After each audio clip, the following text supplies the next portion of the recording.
जब हम सेक्स के बारे में सुनते हैं तो हमें कुछ लोगों का ध्यान आता है, कुछ जगहों के बारे में याद आता है, या हो सकता है वो किस्से आपके बहुत अच्छे हों या बहुत बुरे हों। सेक्स के बारे में सुनते हैं तो सेक्स ट्रेड के बारे में ख्याल आते हैं, सेक्स वर्कर्स के बारे में ख्याल आता है, प्रोस्टिट्यूशन के बारे में याद आता है। आपके ये सेक्स रिलेटेड एक्सपीरियंसेस बहुत अच्छे भी हो सकते हैं, बहुत बुरे भी हो सकते हैं, ये एकदम अलग विषय है।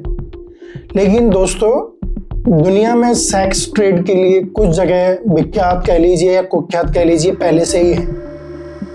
उन शहरों देशों के बारे में हमने कभी ना कभी देखा होगा, सुना होगा। लेकिन दुनिया में इस वक्त एक नया देश है जो सेक्स सिटी के तौर पर उभर रहा है। This new city is emerging as a new sex city. और ये सिटी जो है बहुत ज़्यादा अच्छे कारणों से पहले विख्यात रही है, नाम रहा है। मसलन जब हम सेक्स सिटी के बारे में बात करते हैं तो थाईलैंड याद आता है, बैंकॉक याद आता है। ये भी याद ना है तो यूरोप के कुछ शहर याद आ जाएंगे। अगर आप देश से बाहर नहीं गए तो देश के आपको मुंबई, कोलकाता, दिल्ली याद आ जाएगा।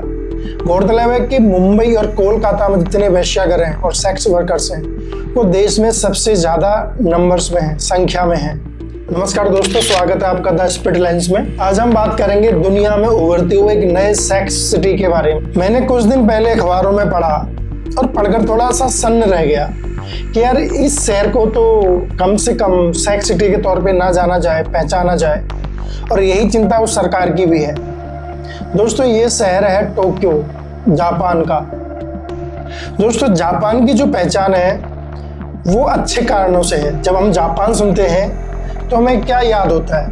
तकनीकी, वहाँ का क्राफ्ट, वहाँ का कला जो आर्ट्स है, वहाँ के ट्रेडिशंस। हम एक किताब पढ़ते हैं जो कि जापानी वहाँ के जो लोग थे अनुशासित जीवन जीते हैं, वहाँ का जो ट्रेडिशन है, हम उसको पढ़ते हैं तो हम खुश होते हैं कि वाह, क्या बाकी क्या लोग हैं, क्या जीवन शैली है उनकी। ओवरऑल हम जापान को अच्छे कारणों से याद करते हैं। लेकिन टोक्यो को क्या हुआ कि this city is the new sex city for tourist. Sex tourism के लिए टोक्यो अपना नाम कर रहा है और इस बात को लेके वहाँ के नेता, संसद, वहाँ का पुलिस भी चिंतित है। खैर, वो क्या कदम उठा रहे हैं उसके बारे में बाद में बात करूँगा। पहले कारणों पे बात कर लेते हैं कि टोक्यो में ऐसा क्या हो रहा है और क्यों हुआ कि वो थाईलैंड और बैंकॉक को पीछे छोड़कर नए सेक्स टूरिस्ट प्लेस के तौर पे दुनिया में अपना नाम बना रहा है या बिगाड़ रहा है। ये आप पर निर्भर करता है कि आप क्या कहते हैं, कैसे सोचते हैं इस बारे में। दोस्तों, हम सब वाकिफ हैं कि दुनिया में कोविड-19 जो हुआ, एक लॉकडाउन लगा पूरी दुनिया में, हमारे देश में लॉकडाउन लगा, कोविड महामारी आई। इस एपिडेमिक के बाद बहुत सारे देशों में आर्थिक स्थितियां बहुत खराब हो गई, लोगों की नौकरियां चली गईं, रातों रात उनके वेबसाइट ठप हो गए। जिन्होंने कल पैसा लगाया था, एक महीने पहले पैसा लगाया था, आज अचानक लॉकडाउन लगने से उनकी सारी संपत्ति, उनका सारा निवेश डूब गया। बहुत से युवाओं की नौकरी छूट गई। इसलिए लॉकडाउन में हमने देखा कि बहुत से लोगों ने आत्महत्याएं की, सुसाइड्स किए, क्योंकि वो चिंतित हो गए थे कि वो अपना डेब्ट्स, अपना कर्जा, अपनी EMIs, अपनी जिम्मेदारियां, अपनी रिस्पॉन्सिबिलिटीज को कैसे पूरा करेंगे। और दोस्तों, टोक्यो शहर के न्यू सेक्स सिटी के तौर पे उभरने में कोविड ही जिम्मेदार है, जो सबसे बड़ा कारण है। वहाँ की पुलिस और वहाँ की संस्थाओं का कहना है कि कोविड-19 में लोगों का जॉब चला गया और वो कर्जे में दब गए। वहाँ के जो 20s यानी कि 20 साल की उम्र के आसपास के जो लोग हैं वो अपना डेब्ट यानी कि कर्ज उतारने के लिए अब सेक्स ट्रेड का सहारा ले रहे हैं। दुनिया भर के टूरिस्ट अब जो टोक्यो जा रहे हैं वो सेक्स ट्रेड के लिए भी जा रहे हैं, वो एक कीमत वहाँ पे जाके चुका रहे हैं। दोस्तों, पुलिस ने जो डाटा बताया है, वहाँ की जो जांच एजेंसियाँ बताती हैं कि 15,000 येन से लेके 20,000 येन तक सेक्स ट्रेड के लिए सौदा किया जाता है। ये भी कहा गया कि जो जापानी मुद्रा है येन, वो भी अन्य मुद्राओं के जो इंटरनेशनली अन्य जो करेंसीज हैं उनके मुकाबले कमजोर पड़ गई है। इस बात ने भी सेक्स ट्रेड को जापान में बढ़ावा दिया है। जब पुलिस ने इस बात की जांच की कि लोग आ कहाँ से रहे हैं, तो दुनिया भर से लोग आ रहे हैं। Black people, white people, south Asian, Europe से, अमेरिका से। लेकिन सबसे ज़्यादा सेक्स टूरिस्ट जो जापान में टोक्यो में दर्ज किए गए वो चाइनीज़ लोग हैं। जी हाँ, बड़ा ही संयोग है या दुर्भाग्य है, कोइंसिडेंट है कि एपिडेमिक कोविड-19 चाइना से स्टार्ट हुआ। कोविड-19 की वजह से टोक्यो के युवाओं की आर्थिक माली स्थिति खराब हुई। वहाँ की लड़कियाँ सेक्स ट्रेड में उतरी। उस ट्रेड के सबसे बड़े कस्टमर्स कहाँ से आ रहे हैं? उसी देश से जहाँ से ओरिजिन हुआ कोविड-19 का, कोरोना का, जहाँ से जन्म हुआ। खैर, ये अलग विमर्श का विषय है। दोस्तों, जापान में प्रोस्टिट्यूशन लीगल नहीं है। वहाँ पे ये जो भी काम किया जा रहा है ये चोरी चुपके से किया जा रहा है। तो इस बात से चिंता जन्म लेती है कि उनका अगर उनके ऊपर वायलेंस होती है, उनके राइट्स का उल्लंघन होता है, उनके साथ दुर्व्यवहार होता है, तो उसके लिए कोई कानून नहीं है, कोई स्पष्ट कानूनी प्रक्रिया नहीं है। पुलिस ने जितनी भी सेक्स वर्कर्स को जापान में लड़कियों को गिरफ्तार किया वो 20s में है। 80% डाटा 20s में है।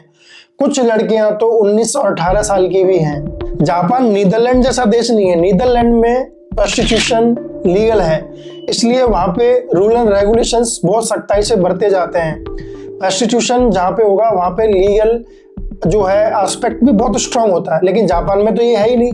टोक्यो में तो ये अचानक से एक नई समस्या ने जन्म लिया है।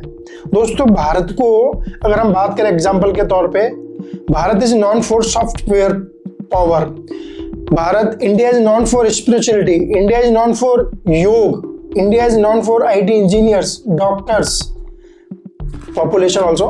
बट अगर भारत की पहचान अंतर्राष्ट्रीय स्तर पर अचानक से प्रोस्टिट्यूशन, सेक्स ट्रेड के लिए जाने लगे तो ये बहुत बड़ी चिंता का विषय हो जाएगा। पहचान का संकट खड़ा हो जाएगा कि किस देश को, किस शहर को किस पहचान से जाना जाता है। और जापान की सरकार और वहाँ के थिंकर्स के लिए ये चिंता का विषय है कि जो जापान अपने ट्रेडिशंस के लिए, अपनी तकनीकी के लिए, अपने कला के लिए जाना जाता था, वो कहीं सेक्स ट्रेड के लिए, सेक्स प्लेस के लिए, सेक्स टूरिस्ट के लिए ना जाने लग जाए। तो बिल्कुल वैसे ही चिंता है। देशों को जाना जाए उनके अच्छे कारणों से, ना कि बुरे कारणों से। बहरहाल, जापान के जो है प्रशासनिक अधिकारी इसमें रूल एंड रेगुलेशंस लाने के लिए, इसमें लगाम लगाने के लिए कार्य कर रहे हैं, इस दिशा में प्रयास कर रहे हैं। दोस्तों, ये जानकारी अपने आप में ये बतलाती है कि कोई भी एपिडेमिक या कोई भी बड़ा संकट जब आर्थिक तौर पे आता है तो वो देश के फैब्रिक को हिला देता है। वो किसी भी शहर के जो ढांचा है उसमें परिवर्तन लाता है, उसके कल्चर में डिफरेंस लाता है। और ये कोरोना-19 पूरी दुनिया भर में तरह तरह के बदलाव लाया। लोगों ने वर्क फ्रॉम होम स्टार्ट किया, लोगों ने ऑनलाइन टीचिंग स्टार्ट की, लोगों ने ऑनलाइन रिटेलिंग बिजनेस बहुत ज़्यादा बढ़ गई दुनिया में।